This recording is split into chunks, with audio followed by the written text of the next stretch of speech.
Hello everyone. Welcome to Story Hub channel.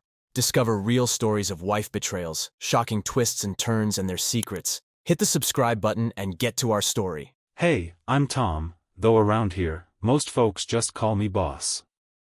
I work as a broadcast engineer over at KBCS, a CBS affiliate in Atlanta, Georgia.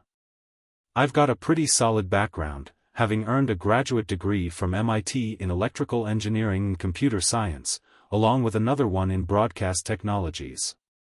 With 22 years of experience under my belt, I've handled some tough roles, and for the last 5 years, Atlanta has been my home base for work. Before I landed here, I hopped around different TV stations up and down the East Coast, picking up a lot of experience as I went. I'm 46 now, standing at 6 feet 3 inches, and tipping the scales around 190 pounds. Folks say I'm good looking, but let's not kid ourselves, I'm not exactly TV material. I've been married to Sarah for 22 years, or at least, that's what I thought. We've got 2 daughters, Emily, who's married, and Claire, who's about to finish college. Sarah, on the other hand, stands about 5 feet 5 inches, weighs around 135 pounds, and has long blonde hair. She's always played the role of the sweet, devoted wife, or at least, that's what I believed. Lately, she's been working as a secretary for our pastor, Reverend Robert Miller, a job she's held for about a year and a half now. Last Friday, I figured I'd surprise Sarah by taking her out for lunch. It was raining that day, so I parked by the side entrance of the church office, thinking I'd save myself a few steps and get closer to the door. When I got there, her office was empty, but I went inside anyway, figuring she'd be back soon enough. As I waited, I heard her voice coming from Reverend Miller's office. She was all excited, talking about Monday night and how convenient it was that I worked the Monday night football games, giving them time together. Then she brought up something about a hotel reservation. Robert reassured her everything was set, saying, "I've got the Whirlpool suite booked again, come over here and let me show you." That's when I heard the unmistakable sound of clothes rustling and Sarah's soft moans. My stomach dropped, and a wave of nausea and anger hit me like a freight train. I knew I had to get out of there before I did something I couldn't take back. I couldn't stand to listen to any more. Part of me wanted to barge in and confront them both right there, but I stopped myself, knowing if I did, I'd probably lose it and things might get physical. I didn't want to deal with the fallout of that, so I forced myself to leave. It was one of the hardest things I've ever had to do. Every part of me was ready to explode, but I managed to walk away. I'm pretty sure they didn't notice me, and they didn't have a clue I was even there. The church has security cameras at the main entrances, but I used the side door and kept off their radar. I was so shaken up, I knew there was no way I could focus on work for the rest of the day. I called in sick and headed home to try to process what had just happened. Sarah wouldn't be home until after 4 p.m., so I had plenty of time to wrap my head around it. One thing was painfully clear: Sarah was cheating on me with Reverend Miller. There was no way I could keep looking at him as my pastor after this. I needed to figure out just how deep this went, how long it had been going on and what led up to it. Some people might choose to stay in the dark, but not me. I needed to know every detail. I had to make sense of how something like this could happen in what I thought was a rock-solid marriage. Clearly, Sarah didn't see it that way. She wasn't the sweet, loyal person I thought she was, and I was determined to get to the bottom of it. There was no way I was going to let this slide. I was ready to dig deep and make sure they both faced the consequences. When I got home, I made myself a pot of coffee and sat out on the patio, hoping the fresh air might help clear my mind. I had to sort through everything that had just happened.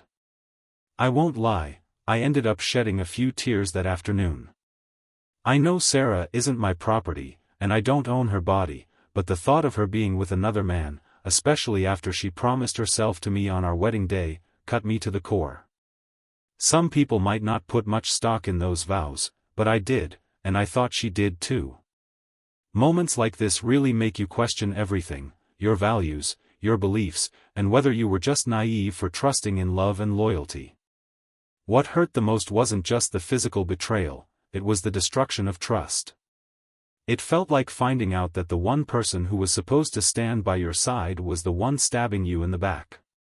You thought you were safe with them, but now you feel exposed, vulnerable, and afraid. And despite my size, I felt small in that moment, scared even.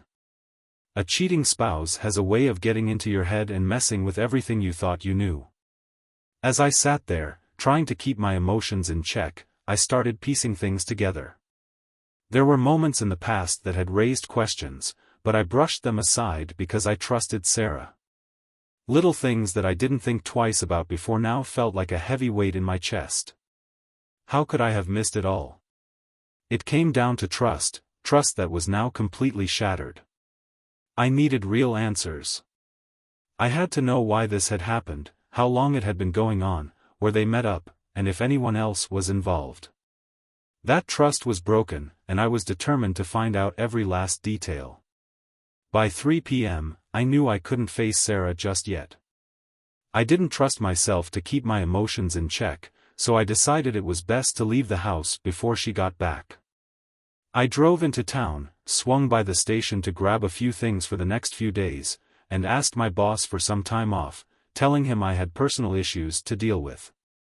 He agreed, so I headed over to my buddy Mark's place to hang out for a bit. Around 5 p.m., I gave Sarah a call to let her know I wouldn't be home for dinner. She sounded irritated, mentioning that she was feeling particularly affectionate tonight and that I was missing out on something special. But my plans were already set, so I told her to hold on to that mood and I'd make it worth her while when I got back. She snapped, "Don't count on it, buddy. If you think you can treat me like this, you won't be getting anything for a long time." Inwardly, I couldn't help but think that was just fine with me. I stumbled home around 10:30 p.m., a little tipsy but still sober enough to notice the bedroom door was shut and locked. I smirked and knocked, half hoping she'd still be awake, though I doubted it. I called out, "All right. If this is the game you want to play, don't expect any affection from me either. Deal with it." With that, I headed to the spare bedroom for the night. The next morning, I got up and found her sitting at the kitchen table, sipping her coffee. Her mood seemed to sour even more when I walked in. If I hadn't already known about her affair, the tension in the air would have been a clear sign that something was off. I forced a smile and said, "No need to make breakfast, darling. I'll grab something on my way to the golf course." With that, I made my way to the garage, loaded my golf clubs into the trunk, and drove off. It didn't take long before my phone started ringing, and sure enough, it was Sarah calling. I let it go to voicemail. A few minutes later, I saw the notification pop up. When I listened to it, her voice was filled with anger, demanding to know how I could do this to her and ordering me to come back home immediately. The truth was, I wasn't planning on playing any golf that morning. That was just a cover story. I needed time to take care of what really needed to be done. My true destination was the church, well, my former church now. The last thing I wanted was to sit through another one of Reverend Miller's sermons after everything I'd learned. It was still early when I pulled up to the church, and just as I expected, the place was deserted. Using the spare key Sarah had for work, I let myself inside. My plan was simple: plant some discreet microcameras and mini microphones in both her office and Robert's.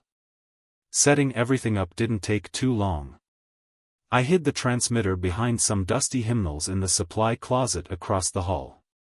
The receiver was already stashed in my trunk, hooked up to my car's electrical system, so I could monitor their conversations anytime they were in their offices. I didn't really expect them to get too comfortable at the church, but I figured a few days of eavesdropping would give me something useful. Once I was sure everything was running smoothly, I started searching through Sarah's desk, but nothing obvious jumped out at me. What did catch my eye, though, was a big asterisk on her calendar for Monday, just like I'd overheard on Friday. I made a mental note to be ready for whatever was planned for that day. Next, I moved on to Robert's office. At first, I didn't find anything incriminating, and just as I was about to call it quits, an idea came to me.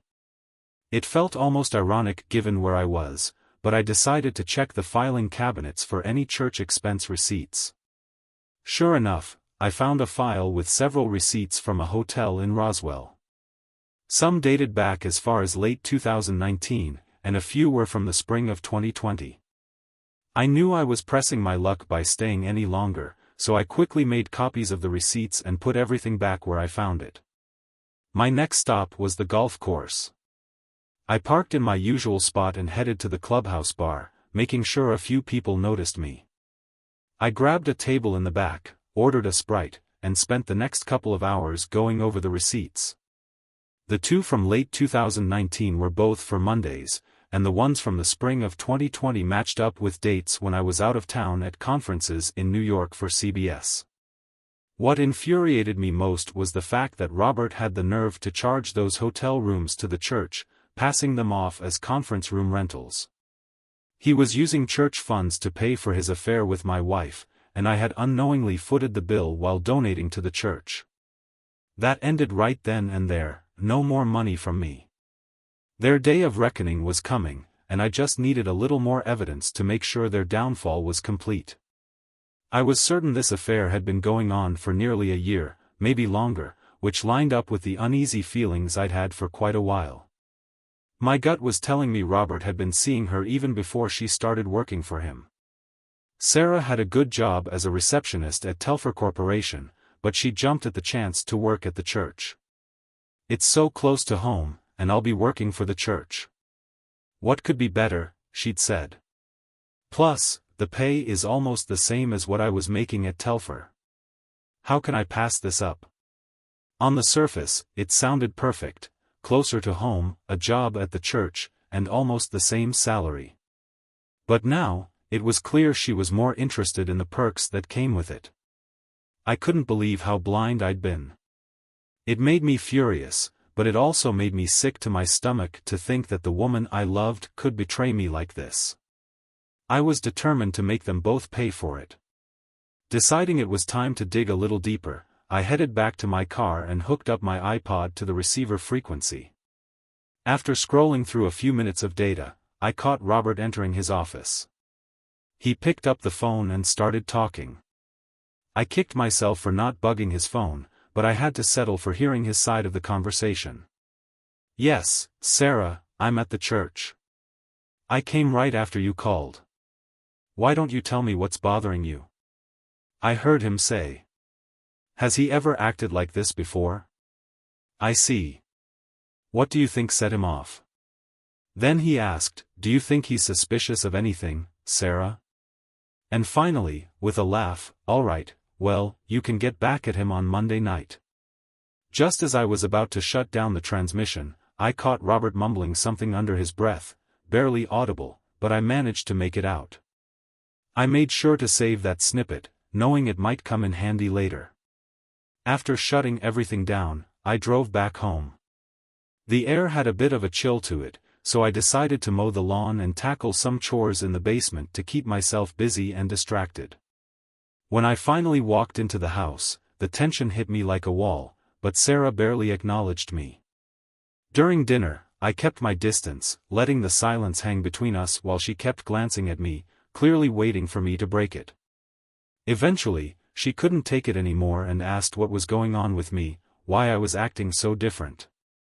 I reminded her that she had locked me out of the bedroom the night before and pointed out that I rarely went out with my friends, but the one time I did, she threw a fit and made threats. I told her this mess was on her, not me. Frustrated, she snapped and cursed, pretty uncharacteristic for someone who liked to play the part of a devout Christian. It was obvious she felt guilty, though she tried hard to cover it up. After a minute, she pulled herself together and stormed off. I couldn't help but think, when the truth finally came out, she'd crumble under the weight of it. Later that evening, she wandered into the family room where I was watching TV, her eyes a little red, like she'd been crying. Nothing much happened the rest of the night. When it was time for bed, I walked down the hall to the spare room and settled in. A few minutes later, there she was, standing in the doorway, her eyes swollen from tears. Without even turning to face her, I asked, "What do you want?" Her voice was soft, almost pleading, "Aren't you coming to bed?" I didn't even hesitate. "Nope," I said, my tone cold. "You made it pretty clear that we're not getting close for a while, so I'll just enjoy a peaceful night's sleep on my own." She turned away, tears streaming down her face, but I couldn't find it in myself to feel any sympathy. The next morning, Sunday, she woke me up at 8 a.m., already dressed and ready for church. She asked if I wanted to go with her, but I wasn't interested. I told her I had no plans to step foot in that church. The look on her face made it clear she was beginning to realize just how far apart we were now. Later that day, she left for church without saying a word, and the rest of the day passed in near silence, with both of us retreating to different parts of the house like strangers under the same roof. When Monday rolled around, I was out of the house before she even woke up. She called me later in the morning, her voice thick with emotion, apologizing and telling me how much she loved me. I told her we'd talk later that night, but I wasn't in the mood for more of her empty apologies. After hanging up, I called my boss to let him know I'd be taking the day off but promised him I'd still cover the Monday night football game. He didn't press for details, just told me to take care of what I needed. Instead of heading to the station, I drove over to the hotel in Roswell. I walked into the lobby, doing my best to blend in as just another maintenance guy on the job. The front desk clerk, a young kid more interested in whatever was on his phone than his actual work, barely even looked up when I walked over. Clipboard in hand, I put on a confident act. "Got a service call for the Whirlpool suite," I said, tapping the fake work order. "Something about a noisy AC unit. You know how it is when it gets this hot." The clerk squinted at the clipboard for a second, clearly a little confused but not suspicious. "Which room?" he finally asked. I gave him the suite number, and for a second, I thought he might question it, but he just shrugged, handed me the key card, and muttered, "Make it quick." I made my way to the room, dropping my tool bag down as if I was actually there to fix something. But instead of reaching for any maintenance gear, I pulled out the real equipment, tiny, high-tech cameras and microphones. I wasn't there to take care of a noisy AC, I was there to catch Sarah in the act. I carefully hid the devices so well that even a thorough inspection wouldn't reveal them. Within minutes, I was back out of the room, giving a quick nod to the clerk on my way out.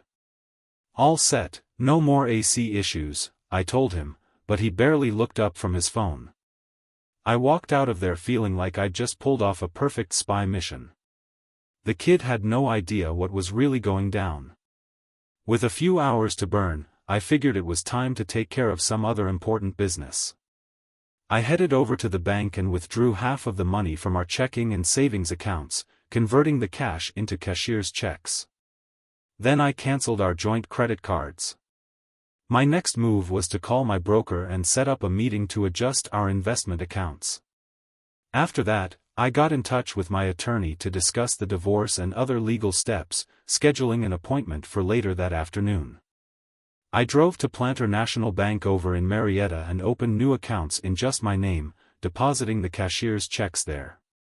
I grabbed a quick lunch in Marietta, but my appetite had all but disappeared. After lunch, I met up with my broker, who helped me restructure our investments to make sure everything was split down the middle without causing any tax headaches. I left with all the paperwork I needed. Then it was off to meet my attorney. We went over the divorce papers, and I suggested we go for a no-fault divorce with an equal division of assets if Sarah agreed to sign right away. But I made sure to include a clause that would let us file on grounds of adultery if she refused. I was betting she'd take the deal to avoid a public scandal. By the time I walked out of my attorney's office, everything was lined up.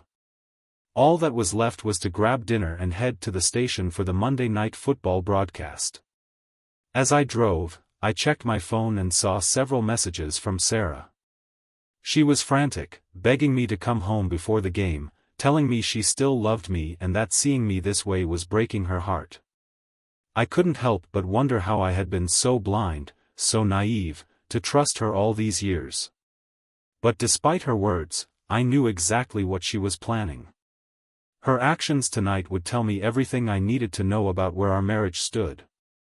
At 8 p.m., I switched the broadcast system to fully automated mode as the Monday Night Football game got underway.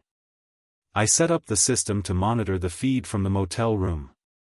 By 8:15, Robert had already arrived and was on the phone. "Hey baby, I'm here. Come over as soon as you can," he said.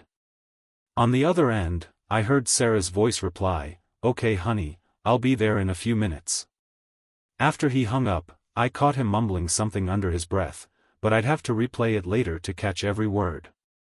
My marriage was unraveling right before my eyes, and while I doubted Sarah would be the one to end it, the pain of her betrayal was unbearable. But with each new revelation, my determination to make them pay only grew stronger. I spent the next half hour making a few calculated phone calls. By the time I was done, Sarah had arrived at the motel. I tuned back into the video and audio feed just in time to hear her say, "Oh God, Robert, being with you excites me so much. I treasure these nights together." Robert invited her closer, whispering, "Tonight, darling, I'll fulfill all your desires." She responded eagerly, "I love it when you talk like that, Robert." Her words hit me like a sucker punch. The woman I had loved for over 2 decades had been reduced to this, a twisted version of what we once had. Seeing them together, knowing she was willingly part of this sick affair, was almost too much to take. As she lay down on the bed, I could hardly bear to watch what happened next. The woman I once cherished had become a stranger, wrapped up in a web of lies and betrayal. When Robert finally finished, it hit me with brutal clarity: our future was utterly destroyed. But even in the midst of that gut-wrenching pain, my anger kept me laser-focused. I had a mission now, and there was no way I was going to stop until they both faced the consequences of what they'd done. After 45 minutes of watching their disgusting little performance, I'd had enough. It was halftime in the game, and that meant it was time for the halftime show. I switched the broadcast system to live assist mode and hit play on the recording of Robert and Sarah, letting it air for everyone to hear. Within minutes, the phone lines lit up like a Christmas tree, ringing non-stop. I ignored every single call and pulled out my cell phone. I dialed Sarah's number, and the ringing echoed through the monitors I had set up. She glanced at her phone and sneered, "It's boss. I'm not answering this time. Let's see how he likes it." I let the call go unanswered and dialed again. This time, she hesitated before saying, "I guess I should pick it up," and reached for her phone. When she answered, her voice was dripping with hostility. "Hello?" she snapped, almost daring me to say something. I kept my tone cool but firm, asking where she was and what she was up to. She tried to brush me off, claiming she'd been out shopping since I hadn't called earlier, and said she was planning to grab some food before heading home. In the most sarcastic voice I could manage, I asked if she was still out shopping, and she confirmed, adding that she was going to spend a lot of money. Unable to hold back my frustration, I sarcastically thanked her for being such a stellar wife. She shot back, telling me not to talk to her like that and demanding to know what my problem was. Then, she hung up, her attitude as toxic as ever. But the real problem wasn't my attitude, it was the fact that she was sitting in a motel room with Robert, carrying on with her affair. As their little get-together started to wind down, I thought about interrupting it, but I knew she wouldn't pick up her phone again. So, I decided to take a different route and called the motel directly. "Mark, it's boss. You watching Monday Night Football?" "No." "Well, you should be. Could you do me a favor and ring the Whirlpool suite for me?" After just 2 rings, Robert picked up. "Hey Robert, can I speak to Sarah?" I said, acting casual. Sarah got on the line, her voice laced with annoyance as she asked why I was calling. "Well, Sarah," I started, "here's the thing. I know you've been cheating on me, and I'm fully aware of where you are and what you're doing right now. I'm filing for divorce, and pretty soon you won't have a place to call home. Robert might want to think about what this means for him too. She sounded completely bewildered, asking, "What are you talking about, boss? I don't understand why you're acting like this. What's going on with you?" I kept it short and to the point. "Sarah, the jig's up. I suggest you turn on Monday Night Football and enjoy the halftime show. Goodbye." I watched through the live monitor as she scrambled for the remote, switching over to the game. Her face turned sheet white the moment she realized what was happening. "Oh my God, no," she gasped, watching herself and Robert being broadcast for all of Atlanta to see. Thanks to the time delay, she was only just realizing that most of the city had already seen it. She kept muttering, "Oh no," as she frantically got dressed and tried to flee the room. Robert wasn't doing much better, cursing under his breath as he rushed to leave.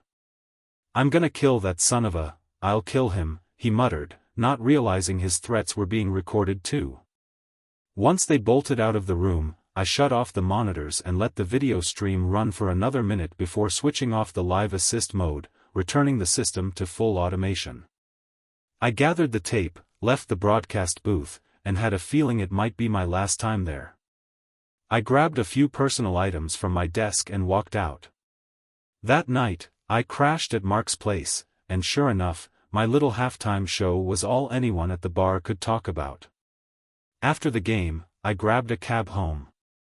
When I walked in, I found Sarah sitting alone in the dimly lit living room. The phone had been disconnected, and it was clear she had been crying for hours. But her tears didn't touch me. As far as I was concerned, it was over. Through her sobs, she asked, "How could you do this to me, Tom? After everything we've been through together, how could you?" I answered with cold finality, "No, Sarah. The real question is, how could you do this to me? I'm drunk, and I'm going to bed. We'll talk in the morning." She didn't move as I walked past her and headed straight for the spare bedroom. The next day, people I had reached out to were calling, each one knowing exactly what had gone down.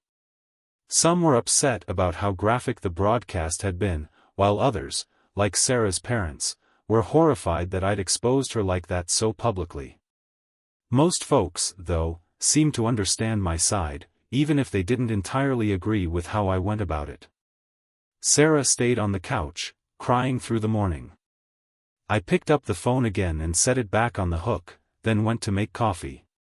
When I came back, I handed her a cup along with the divorce papers and the investment documents she needed to sign. "Listen, Sarah," I began, keeping my voice firm, "I'm filing for divorce. After everything I found out, after what I saw last night, it's clear you've been cheating on me for at least a year, maybe longer. There's no way I can stay in this marriage." I laid the papers in front of her. "These are the divorce papers. I'm asking for a no-fault divorce, with an equal split of our assets. If you sign these now, we can avoid a drawn-out battle. But I'm not negotiating, this is as fair as it's going to get." I pressed on, "You have until 5 p.m. to talk to a lawyer and confirm this deal is fair. After that, the offer is off the table, and I'll file for divorce based on adultery. If that happens, I'll go after everything, property, assets, and income. This is your best option, Sarah, so think carefully. Fighting this in court would be a terrible idea, especially now that everyone in Atlanta knows the truth. Isn't this what you wanted? Just like I heard you tell Robert, now the whole world knows. Take the deal." Her voice shook as she begged, "Tom, I love you. I want to save our marriage. Can't we just try to work this out?" I kept my tone firm, unwavering. "Maybe you do love me, Sarah, but that doesn't change anything. Love isn't enough anymore. Our marriage ended the day you chose him over me. You made that choice the moment your affair started. Now, I suggest you get cleaned up and talk to a lawyer. Time's ticking." Later that afternoon, she came back with the signed papers, her face a mix of defeat and regret. "My lawyer says I should sign them, Tom. He agrees that your offer is fair, given the situation. He thinks it's the best deal I'll get," she said, her voice trembling. "Tom, can we talk? Please, just hear me out. Maybe we can find a way to forgive each other and save this marriage." I agreed to sit down with Sarah, not because I had any hope of reconciliation, but because I needed to understand why she did what she did. I had to know if this was the first time she had betrayed me. We sat at the kitchen table, the place that had once symbolized our shared life and now felt more like a battlefield. She started to open up, confessing that there had been no other affairs before this one. It all began right before she started working for Robert. She admitted she couldn't fully explain why, saying she had been happy with me, but something about Robert's charisma pulled her in. She talked about how he made her feel special and loved. But her explanations, her tearful apologies, they felt empty. It was as if she thought a few tears and some remorse could erase all the damage she had caused. It reminded me of a dog chewing up your favorite shoes, then looking at you with those big, sad eyes, expecting instant forgiveness. "Sorry, Sarah, but life doesn't work that way. A simple apology isn't going to clean up this mess." I acknowledged that Robert had charisma, but I quickly shattered her illusions by playing back 2 audio clips I had saved. The first was Robert muttering on that first day, "That idiot better make sure her husband doesn't find out about our affair." The second clip was from the motel room, just before she arrived. "I'm going to use her tonight. Tomorrow, if she gives me any trouble, I'll threaten to tell Tom. That'll keep her quiet." Robert's words hung in the air, the harsh reality of her situation sinking in. "So not only did you ruin our marriage, but you were completely wrong about Robert. He was just using you, Sarah," I continued. "There are 2 reasons we can't stay married. First, you broke our vows. I can't live with that kind of betrayal. Second, even if I wanted to try, our marriage could never be the same again. I could never make you happy after this, and no matter how much love there used to be, it's not enough to fix what you've destroyed." She sat there, tears pouring down her face, knowing everything I said was true. In the end, she signed both sets of papers. I told her I had decided to move out and give her time to find a new place to live. I doubted she could afford the house on her own, and honestly, I didn't want to stay there either. The agreement was simple: the house would be sold, and the profits would be split evenly, just like the rest of our assets. There were too many memories in that house, ones I needed to leave behind. I gathered up the paperwork and the bags I had packed the day before, and I walked out of the house.